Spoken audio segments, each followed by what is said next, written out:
Ẹ kú dédé àsìkò gbogbo ibi tẹ́ ti ń gbọ́ mi nílé lóko tàbí lẹ́yìn òde, ẹ jẹ́ kí á gbàdúrà. Bàbá ayérayé, a ṣe yín lọ́ba fún àánú ńláńlá àti oore ọ̀fẹ́ tí ó wọ́pọ̀ láti tún rí ọjọ́ àìkú tí ó gbẹ̀yìn nínú oṣù keje, oṣù àṣepé.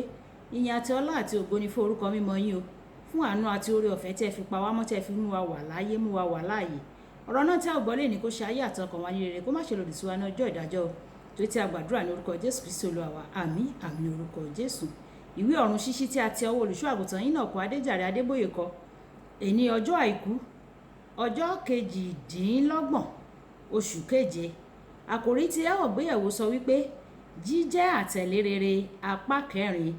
Jíjẹ́ àtẹ̀lé rere apá kẹrin. A mú àkọ́sórí wa nínú ìwé Róòmù orí ìkáǹdógún ẹsẹ̀ ọgbọ̀n. Róòmù orí ìkáǹdógún ẹsẹ̀ ọgbọ̀n.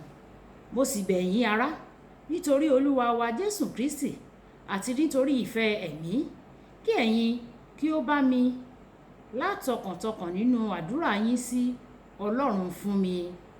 Nígbà tí a mú bíbélì kíkà wa nínú ìwé Mátíù orí ìkẹrìndínlọ́gbọ̀n ẹsẹ̀ ìkẹrìndínlógójì títí dé ẹsẹ̀ ìkejìdínlógójì. Mátíù orí ìkẹrìndínlọ́gbọ̀n ẹsẹ̀ ìkẹrìndínlógójì títí dé ẹsẹ̀ ìkejìdínlógójì. Nígbà náà ni Jésù ń bá wọn wá sí ibì kan tí à ń pè ní Gẹ́stímánì. Ó sì wí fún àwọn ọmọ ẹ̀yìn rẹ̀ pé, ẹ jókòó níhìn-ín o, nígbà tí mo bá lọ gbàdúrà lọ́hùn-ún yìí.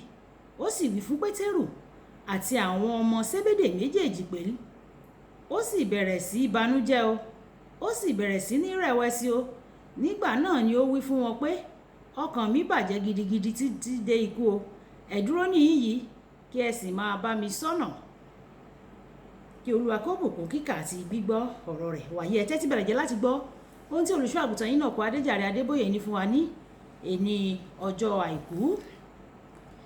Bí mo ṣe mú ẹ̀kọ́ mi lórí jíjẹ́ àtẹ̀lé rere wá sílẹ̀ lénìí, èyí tí mo bẹ̀rẹ̀ ní ọjọ́ díẹ̀ sẹ́yìn, ó ṣe pàtàkì láti mọ̀ pé kò sí bí aṣíwájú ṣe lè jẹ́ pé ó lágbára tó. Wọ́n nílò ìwúrí láti ọ̀dọ̀ àwọn àtẹ̀lé wọn. Èyí jẹ́ nítorí jíjẹ́ aṣíwájú kún fún ìgbòkègbodò. Lásìkò yìí, fífún wọn ní ọ̀rọ̀ ìwúrí yóò ràn wọ́n lọ́wọ́ o láti ṣe àṣeyọrí. Sísọ àwọn ọ̀rọ̀ ìwúrí, fífi ẹ̀bùn ránṣẹ́ àti bíbọ̀wọ̀ fún àwọn aṣíwájú rẹ lọ́nàkọ́ọ̀nà tí o bá lè ṣe yóò ràn wọ́n lọ́wọ́ láti ní ìwúrí tí yóò mú wọn tẹ̀síwájú. Ládùúrú bí àjàgà jíjẹ́ aṣíwájú ṣe tó. Ní ọ̀pọ̀ ọdún sẹ́yìn, ìrẹ̀wẹ̀sì bá mi.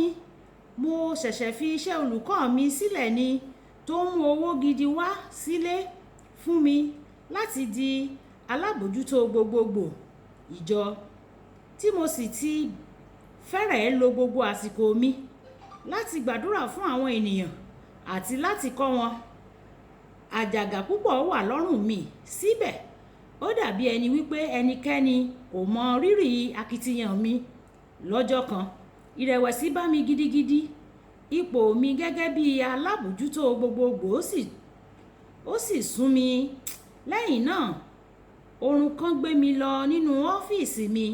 Nígbà tí mo jí, ọ̀dọ́mọbìnrin kékeré kan ó wá sínú ọ́fíìsì mi pẹ̀lú àkàrà òyìnbó kan. Ó ní pé Ọlọ́run ti sọ fún òun láti gbé àkàrà yìí náà wá fún mi. Mi ò fi gbogbo ara fẹ́ràn àkàrà òyìnbó, ṣùgbọ́n mo jẹ́ nítorí ìrònújinlẹ̀ mi àti nítorí ìrònújinlẹ̀ rẹ̀ nínú ọkàn mi.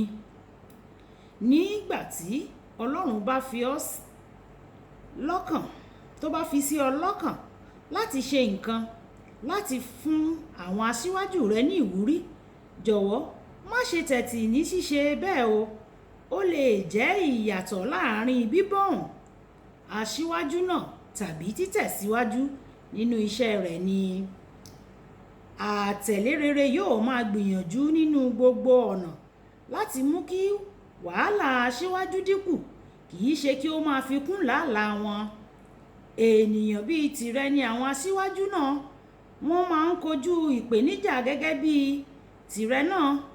àti jù bẹ́ẹ̀ lọ látàrí ipò aṣíwájú tí wọ́n dì mú ó lè má lè yọ wàhálà náà kúrò lọ́rùn wọn pẹ̀lú jíjẹ́ aṣíwájú kúrò lọ́rùn wọn ó lè má lè yọ wàhálà kúrò pátápátá lọ́rùn wọn ṣùgbọ́n ó lè fún wọn ní ìwúrí kí wọ́n máa ronú pé gbogbo akitiyan wọn ni ó ń já sí asán àti kí wọ́n lè túbọ̀ máa tẹ̀síwájú sí i.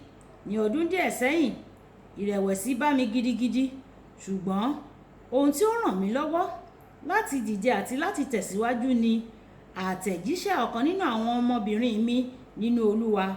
Ó ní, dáàdì ẹ jẹ́ kí Ọlọ́run gbé yín. Àtẹ̀jíṣẹ́ rẹ lè jẹ́ ohun tí Ọlọ́run yóò lò fún aṣíwájú rẹ ní ìwúrí fún un. Nígbà tí Jésù súnmọ́ ìkànmọ́ àgbélébù rẹ̀ ó mú Pétérù, Jákọ́bù àti Jòhánù lọ sí ọgbà Gẹ́stímánì láti gbàdúrà pẹ̀lú rẹ̀. Ó nílò ìwúrí wọn fún iṣẹ́ tó wà níwájú rẹ̀. Gbàdúrà fún àwọn aṣíwájú rẹ ní ìgbà mìíràn rírí pé òun gbàdúrà fún wọn ó ní ìwúrí tí wọ́n nílò láti túbọ̀ tẹ̀síwájú sí i.